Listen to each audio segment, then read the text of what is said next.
পরিবহন খাতে সারা দেশে প্রতিদিন প্রায় ১০০ কোটি টাকা চাঁদা আদায়ের অভিযোগ উঠেছে। রাজধানী সহ সারা দেশের প্রায় ৩,০০০ স্পটে বাস, ট্রাক, সিএনজি অটোরিকশা, ব্যাটারি চালিত অটোরিকশা ও টেম্পো বা লেগুনা থেকে তোলা হয় অর্থ। সংশ্লিষ্টদের দাবি, স্বেচ্ছায় কেউ অর্থ দিচ্ছে না, বরং চাঁদা আদায় হচ্ছে ভয়ভীতি দেখিয়ে জোরপূর্বকভাবে।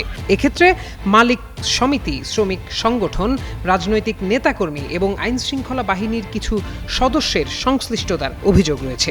সারা দেশ থেকে যুগান্তরের প্রতিনিধিদের পাঠানো তথ্য ও বিভিন্ন নির্ভরযোগ্য সূত্রে এসব জানা গেছে।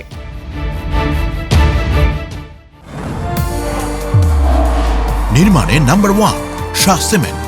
কোথাও টার্মিনাল ব্যবস্থাপনা, কোথাও শ্রমিক কল্যাণ, আবার কোথাও পার্কিং বা পৌরটোলের নামে টাকা নেওয়া হয়। অভিযোগ রয়েছে শ্রমিক ও মালিক সংগঠনের সদস্যদের কল্যাণের নামে টাকা আদায় স্রেফ চাঁদাবাজি। এসব চাঁদার ৯০ ভাগই চালক কন্ডাক্টরদের ইচ্ছার বিরুদ্ধে জোরপূর্বক নেওয়া হয়। নির্ধারিত অর্থ না দিলে গাড়ি আটকে দেওয়া হয়, করা হয় ভাঙচুর বা মারধর। পরিবহন সংশ্লিষ্টরা বলছেন, এ ব্যয় শেষ পর্যন্ত ভাড়া ও পণ্যের মূল্যে যোগ হয়, যার ফলে মূলত সাধারণ মানুষরা ক্ষতিগ্রস্ত হয়।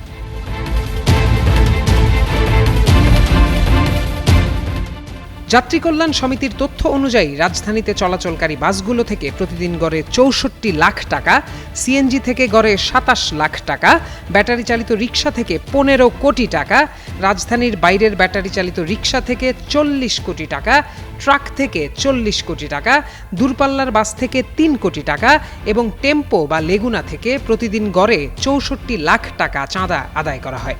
সব মিলিয়ে দৈনিক ভিত্তিতে যা প্রায় ১০০ কোটির কাছাকাছি।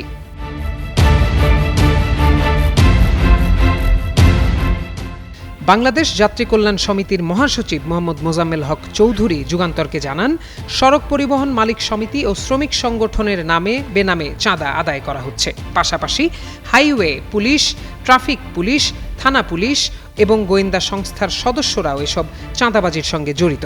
এছাড়া রাজনৈতিক দলের নেতাকর্মীরাও চাঁদা আদায় করে থাকেন বলে জানান তিনি।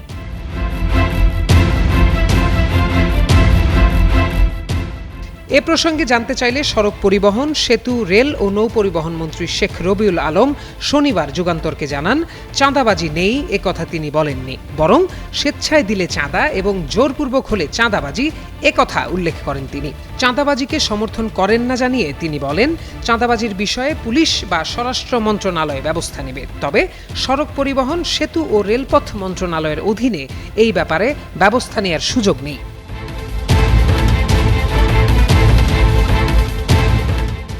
এই পরিস্থিতি কাটিয়ে উঠতে যাত্রী কল্যাণ সমিতি ডিজিটাল ভাড়া পরিশোধ ও ক্যামেরা ভিত্তিক মামলা ব্যবস্থা চালুর প্রস্তাব দিয়েছে।